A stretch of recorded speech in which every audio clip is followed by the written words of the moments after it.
Hi, we're standing on the new practice range at Pine Oaks Golf Course, as you can see behind me here.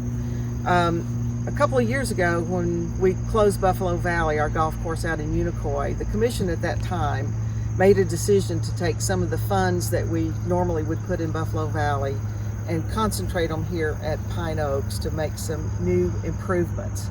Pine Oaks has been in existence since 1961 or 62, and there were a lot of improvements that needed to be made. What we're seeing here now is a practice range that's fully functional, that is a great place, particularly for short game practice and for instruction. It was previously a very underutilized kind of piece of, turf that people would come out and just hit their own balls. But now you can come out, you can buy a bucket of balls, the balls will be picked up, you can just concentrate on practicing. It's particularly important right now as we're in this COVID crisis and having to socially distance, that the golf courses throughout the country have been a place where people could go because you can socially distance. It's been a great place for our youth to be able to go and continue to get instruction and to be able to get out and get some exercise and play. One of the other things that a municipal golf course does in a community over private courses is it's really the home for local school golf teams. So we have Science Hill, we have Liberty Bell, we have University High, that this is their home course and they come here and practice. And one of the things that we do as a community is to allow them to come, at no cost.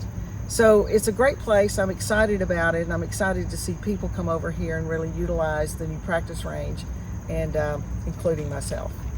So we have our pro here. Come on over, Brian. So now when people come to Pine Oaks, they can come into the golf shop and we can purchase a small or a large bucket of balls. A small bucket has anywhere from 30 to 35 balls in it, and a large bucket has anywhere from 60 to 70.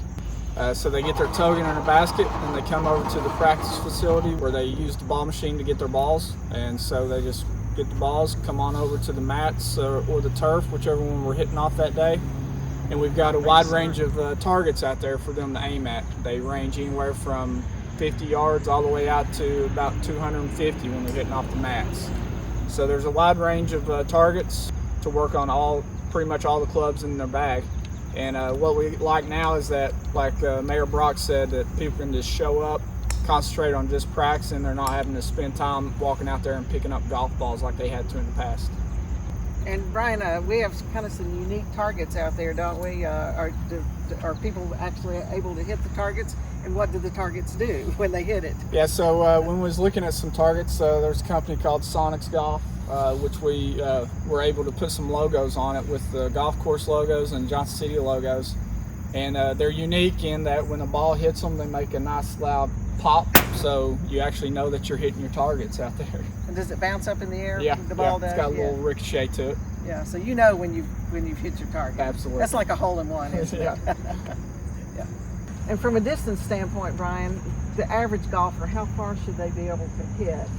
And what are you really asking golfers to do here in terms of staying within the range? Yeah, from what we're asking, basically our closest target is, it can be 50 yards when you're hitting here on the mats. It can be as close as 20 or 30 yards there when we're up on the front part of the turf tee.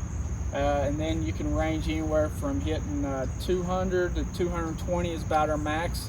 So, we're asking golfers to really come out here and work on their games. A lot of people love to just come out and tee up the driver and bust it. But, this is a practice area, practice facility. So all golfers, all skill levels, you need to work on your iron game, wedge game, and stuff like that. So we've provided enough targets in that range of 50 to 220 yards that you should be able to hit pretty much all your irons and some hybrids and stuff out here and practice. And as we all know, that scoring in golf is really around your short game. So improving your short game is the answer to a good round of golf. Oh, absolutely. Yeah. And then we also, besides just the range, we have the putting green and the facility over here to be able to work on your short game, working out of the sand. Yep. We've got sand bunkers over there and a good chipping and pitching area. Yep. What the practice facility also allows us to do, it provides us a good space to come out to teach all different levels too with golf lessons. We teach beginners all the way up to low handicap players. It's provided a nice spot for a first tee to really utilize as well, to have the kids have some targets to hit at out there. The kids aren't having to spend class time out there picking up golf balls like they have in the past. So we're able to utilize the time that we do have the kids out here to really work on their games and teach them about golf. I think the other thing, Brian, is that when we have golf outings, that's tournaments that a lot of nonprofits host to raise money, that this is a great place when they want to do extra things, extra ways of fundraising. You can have challenges to hit certain targets, and also to have their cookout out here. Eventually, we'd love to put a pavilion out here to round it out so that we can have an outdoor classroom particularly for our younger golfers who are learning through not only the first tee program but through the junior golf that's taught through Parks and Recreation, and then just to be able to have a place too when people have tournaments that they can have cookouts and be together as a group once we particularly get through where we are right now. But today we're socially distancing, we can stay apart in golf, and it's just a great place to get out and enjoy the environment. If you like beautiful views and beautiful things, come to Pine Oaks. Standing on the green on number 15 is a view that is amazing. Standing on the tee box on number 13 is an amazing view that you can really enjoy our whole region up here to see what it's like. So I invite everybody to come out, schedule a lesson in the pro shop, and enjoy the new deli. Yeah, we have a new concession here, a deli, which I understand the hamburgers are the greatest in town. And the super dog. And the super dog. Okay, we'll have to give that a try. But anyway, it's a great facility. It's for a community of our size to have a municipal golf course like Pine Oaks is just a great thing. And so love for the citizens to come out and take a look. Absolutely.